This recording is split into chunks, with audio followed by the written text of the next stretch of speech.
Hi friends, മിന്നുവിലേക്ക് സ്വാഗതം. ഇന്ന് ഞാൻ ഈ പച്ചമുളകിൻ്റെ കൃഷി രീതിയെപ്പറ്റി പറയാം. അതായത് മീൻ കറിയൊക്കെ വെക്കാൻ ഉപയോഗിക്കുന്ന മുളക്, നമ്മൾ വെഴുക്ക് വെക്കാനും ഇത് പച്ചയ്ക്കായാലും ഉണക്കിയാലും ഇത് വറുത്തൊക്കെ കഴിക്കാൻ നല്ലതാണല്ലോ. അങ്ങനെയുള്ള ഈ മുളകിൻ്റെ കൃഷി രീതിയെപ്പറ്റിയാണ് ഞാൻ പറയുന്നത്. നമ്മുടെ ഈ അടുക്കളത്തോട്ടത്തിൽ നമുക്ക് ഉണ്ടായിരിക്കേണ്ട ഏറ്റവും പ്രധാനപ്പെട്ട ഒരു ഘടകമാണ് ഈ മുളക് എന്ന് വെച്ചാൽ, പെട്ടെന്ന് നമ്മൾ മീനൊക്കെ വാങ്ങിക്കൊണ്ട് വരുമ്പം പെട്ടെന്നായാലും ഇതിനകത്തുനിന്ന് നല്ല വിളഞ്ഞ മുളക് എടുത്തുകൊണ്ട് നമുക്ക് കറിക്കകത്ത് ഉപയോഗിക്കാം. അല്ലാതെ നമ്മൾ പച്ചക്കറി കടയിൽ നിന്നും മറ്റും വാങ്ങിക്കൊണ്ട് വരുന്ന ഇതുപോലുള്ള മുളകാണെങ്കിൽ നമ്മളത് കട്ട് ചെയ്ത് നോക്കുമ്പോൾ അത് വിളഞ്ഞതുപോലും ആയിരിക്കില്ല, വെറും പൊട്ട് മുളകായിരിക്കും.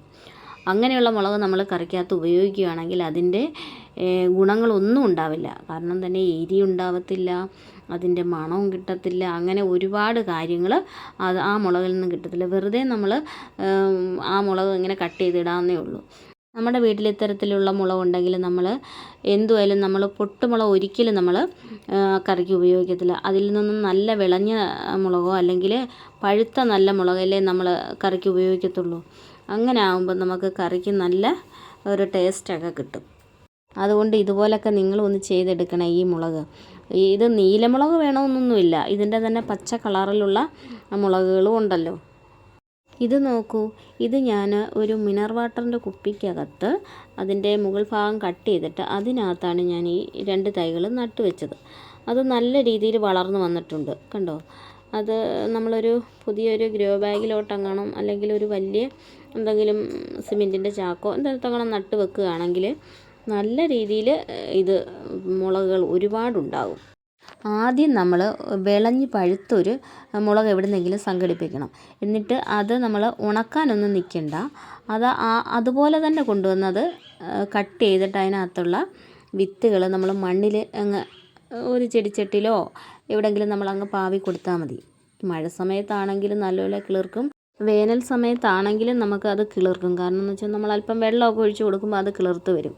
അങ്ങനെ അത് നമ്മൾ ചെറിയ പാത്രത്തിൽ ആദ്യം നട്ട് കൊടുക്കണം.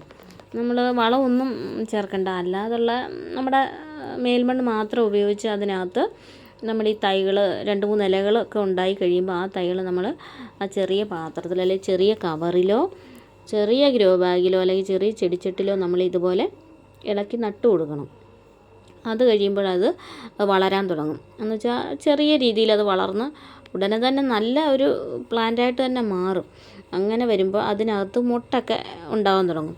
ആ സമയത്ത് വേണം നമ്മൾ ഇളക്കി വലിയ ഗ്രോ ബാഗിലോ അല്ലെങ്കിൽ വലിയ ചാക്കിലോ, ഈ പ്ലാസ്റ്റിക് ചാക്കിലോ ഒക്കെ നമുക്ക്, അല്ലെങ്കിൽ വലിയ ചെടിച്ചട്ടിയിലോ ഒക്കെ നട്ട് കൊടുക്കുകയാണെങ്കിൽ നമുക്ക് നല്ല രീതിയിൽ മുളക് കിളിർത്ത് വരികയും അതിനകത്ത് ഒരുപാട് പൂക്കളുണ്ടായി നല്ല മുളകുകൾ ഉണ്ടാവുകയും ചെയ്യും. ഞാൻ ആദ്യമൊക്കെ ഈ തൈകൾ ഉണ്ടാക്കിയെടുത്തിട്ട് അത് ഉടനെ തന്നെ ഞാൻ നേരിട്ടങ്ങ് ഗ്രോ ബാഗിലേക്ക് നട്ട് കൊടുത്തായിരുന്നു. പക്ഷെ അന്നേരം ഒന്നും ഇത്രയും നല്ല രീതിയിൽ അത് കിളിർക്കാൻ തുടങ്ങിയില്ലായിരുന്നു. അങ്ങനെയാണ് ഞാൻ ഈ ചെറിയ കവറിൽ നട്ട് അത് വളർന്നതിന് ശേഷം മാത്രമാണ് ഞാൻ ഈ വലിയ ഗ്രോ ബാഗിലൊക്കെ നടാൻ തുടങ്ങിയത്. നമ്മളിങ്ങനെ നട്ടെടുക്കുമ്പോൾ ആദ്യമായിട്ട് നമുക്കൊരു മുളക് ഉണ്ടാകുമല്ലോ, ആദ്യമായിട്ടുണ്ടാകുന്നത് അത് വലിയ മുളകായിരിക്കും. അതിൻ്റെ ആ ചെടിയുടെ എല്ലാ ഗുണങ്ങളോടും ചേർന്ന നല്ലൊരു മുളകായിരിക്കും. ആ മുളക് വേണം നമ്മൾ വിളഞ്ഞ് പഴുക്കുമ്പോൾ അതെടുത്ത് നമ്മൾ ആദ്യം തന്നെ നട്ട് കൊടുക്കണം. അത് ഉണക്കാനൊന്നും നിൽക്കണ്ട, നേരിട്ടങ്ങ് നട്ട് കൊടുക്കുമ്പോൾ അതിൽ ഉണ്ടായി വരുന്ന തൈകൾ നല്ല കരുത്തോടുള്ള തൈകൾ കിട്ടും. അങ്ങനെ ആ തൈകൾ പിന്നെ നമ്മൾ നട്ട് കൊടുക്കുകയാണെങ്കിൽ അതിൽ നല്ല മുളകുകളാണല്ലോ കിട്ടുന്നത്. അങ്ങനെ നമ്മുടെ വീട്ടിൽ 2-3 അല്ലെ അതിൽ കൂടുതൽ തൈകളുണ്ടെങ്കിൽ നമുക്ക് നല്ല വിളഞ്ഞ, ഞാൻ പറഞ്ഞതുപോലെ വിളഞ്ഞ മുളക് നമുക്ക് കറിക്ക് ഉപയോഗിക്കാം. ഇതുപോലെ തന്നെ നമുക്ക് വീണ്ടും തൈകൾ ഉണ്ടാക്കാം. ആവശ്യമുണ്ടെങ്കിൽ മാത്രം, ഇനിയും തൈകൾ ആവശ്യമുണ്ടെങ്കിൽ നമുക്ക് വീണ്ടും ഉണ്ടാക്കിയെടുക്കാമല്ലോ എന്നാണ് ഞാൻ ഉദ്ദേശിച്ചത്. ഇത് മുളകിൻ്റെ ചെറിയ തൈകളാണ്. ആ ചെറിയ തൈകൾ ഇത് മാറ്റി നടാറായിട്ടില്ല എങ്കിൽ തന്നെയും നോക്കൂ, അതിനകത്തും മുട്ട് വന്നു. അങ്ങനെ കുറേ തൈകൾ ഞാൻ ഈ ഓർക്കിഡിൻ്റെ ചട്ടിയിൽ ഇങ്ങനെ വെറുതെ പാവി കൊടുത്തതാണ്. അങ്ങനെ ഒരുപാട് തൈകൾ അതിൽ കിളിർത്ത് വന്നു. അതിൻ്റെ കൂട്ടത്തിൽ വന്ന തൈ കണ്ടോ, അതിനകത്താണ് ഞാൻ ഈ മുട്ട് വന്നിരിക്കുന്നത്. അത് പൂവിടാൻ തുടങ്ങി. നമ്മൾ ആദ്യം ഉണ്ടാകുന്ന മുളക് ഇങ്ങനെ പാവി എടുക്കുമ്പോഴാണ് ഇങ്ങനെയുള്ള മാറ്റങ്ങൾ നമുക്ക് സംഭവിക്കുന്നത്. കാരണം എന്ന് വെച്ചാൽ ആ മുളക് നടുമ്പോഴാണ് ഇങ്ങനെ ചെറിയ പ്രായത്തിൽ തന്നെ അതിൻ്റെ മുളക് ഉണ്ടാകാൻ തുടങ്ങുന്നത്. എന്ന് വെച്ചാൽ മറ്റേന്ന് വെച്ചാൽ വലിയതായി കഴിഞ്ഞെങ്കിൽ മാത്രമേ ചിലതൊക്കെ പൂടത്തുള്ളൂ, അതുപോലെ മുളക് ഉണ്ടാകത്തുള്ളൂ. ഇതങ്ങനെയല്ല. കണ്ടോ, ഇതും അങ്ങനെ ചെറിയൊരു തൈയാണ് ഞാൻ ഇപ്പം കാണിക്കുന്നത്. ഇത് ഞാൻ വെറുതെ ഒന്ന് നട്ടു കൊടുത്തതാണ്. അപ്പോൾ അതിനകത്ത് കണ്ടോ ഉടനെ തന്നെ വളർന്നൊന്നുമില്ല, ചെറുതായിട്ട് വളർന്നു വന്നേ ഉള്ളൂ. അതിനകത്ത് തന്നെ ഇത് പൂവിട്ടു. ഇങ്ങനെ ഈ ചെറിയ മുളക് തൈയിലുണ്ടാകുന്ന മുളക് വലിയ മുളകായിരിക്കും.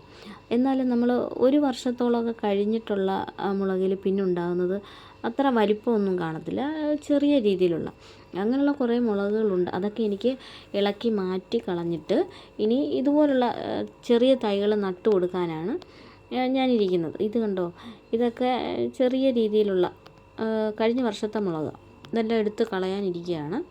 അതുപോലെ തന്നെ നീല കാന്താരി മുളകുണ്ട്, അതാണിത്. നീല കളറിലുള്ള നല്ല രസമാണ് കാണാനത്. അത് നിറച്ച് പൂത്ത് കിടക്കുകയാണ്. നീല കാന്താരി മാത്രമല്ല, മഞ്ഞ കളറിലുള്ള കാന്താരിയുണ്ട് എൻ്റെ കയ്യിൽ. അതുപോലെ തന്നെ വെള്ള നമ്മുടെ സാധാ സൈസിലുള്ള കാന്താരിയും ഉണ്ട്. ഇത് നീല കാന്താരിയുടെ ഒരു പഴുത്ത മുളകാണ്. ഈ ഗ്രോ ബാഗിലോട്ട് ഒരു മുളകിൻ്റെ തൈ ഞാൻ നടാൻ പോവുകയാണ്. ആദ്യം ഞാൻ കുറേ കരിയിലയും കുറേ പച്ചിലകളൊക്കെ അതിനകത്തിട്ട് കൊടുത്തു. എന്ന് വെച്ചാൽ നല്ല വളമാണ്, അത് അഴുകുമ്പോൾ ഇത് നല്ലൊരു വളമായിട്ട് കിട്ടും ഈ മുളകിന്. എന്നിട്ട് കുറച്ച് മണ്ണ്, മേൽമണ്ണാണ് ഇടുന്നത്. അതിൻ്റെ കൂടെ അല്പം ചാണകപ്പൊടിയും ഞാൻ ചേർത്തിട്ടുണ്ട്. ഇതൊരു ചെറിയ കുപ്പിയിൽ ഞാൻ അങ്ങനെ നട്ട് വെച്ച ഒരു മുളകിൻ്റെ തൈയാണ്. അത് നന്നായിട്ട് വളർന്ന് അത് മുട്ടിട്ടെന്ന് തോന്നുന്നു, മുട്ടിട്ട്. അപ്പം അതാണ് ഞാൻ ഈ ഗ്രോ ബാഗിലോട്ട്, ഇത്രയും വളർന്ന തൈകൾ നമ്മൾ ഗ്രോ ബാഗിൽ നടുകയാണെങ്കിൽ അത് നല്ല രീതിയിൽ വളരും. നമ്മൾ ചെറിയ തൈ നടുന്നതിനേക്കാളും നല്ലത് ഇങ്ങനെ വലിയ തൈകൾ നമ്മൾ മാറ്റി നടുമ്പോൾ നല്ല രീതിയിൽ വളരുകയും പെട്ടെന്നത് പിന്നെ മുളക് ഉണ്ടാകുകയും ചെയ്യും. ഇത് നീലമുളകല്ല, ഇത് വേറൊരു സൈസിലെ മുളക്. അതിൻ്റെ തണ്ടിൽ കണ്ട ഒരു ചെറിയ നീല കളറ് ചെറുതായിട്ട്, അതെന്ന് വെച്ചാൽ അത് നല്ല നീലമുളകല്ല, ഇടയ്ക്ക് ചെറിയ രീതിയിലൊരു നീല കളറ് ചേർന്ന് വരുന്ന ഒരു സൈസ്. എനിക്കങ്ങനെ അത് ഇതിൽ നിന്നുണ്ടായി വന്ന ഒരു വിത്തിൽ നിന്നുണ്ടായി വന്നൊരു വെറൈറ്റി പോലുള്ളൊരു തയ്യാണ്. അതിൻ്റെ വിത്ത് പാകിയപ്പോഴാണ് അങ്ങനെ കിട്ടിയത്.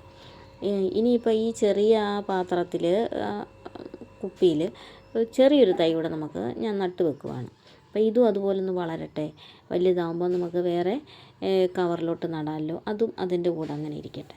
ഞാനിപ്പോൾ നട്ടു വെച്ച ഈ തൈയിൽ മുട്ടുകൾ വന്നിട്ടുണ്ട്, മുട്ടിടാൻ തുടങ്ങിയിട്ടുണ്ട്. അത് കാണുമ്പോൾ അറിയാം, കണ്ടോ, അങ്ങനെ ചെറിയ ഇലകൾ വന്നിട്ട് അതിനകത്ത് അത് മുട്ടിടാൻ തുടങ്ങുന്നതാണ്. അപ്പം ഇത് നല്ലൊരു ചെടിയായിട്ട് നല്ലൊരു മുളകായിട്ട് വരും.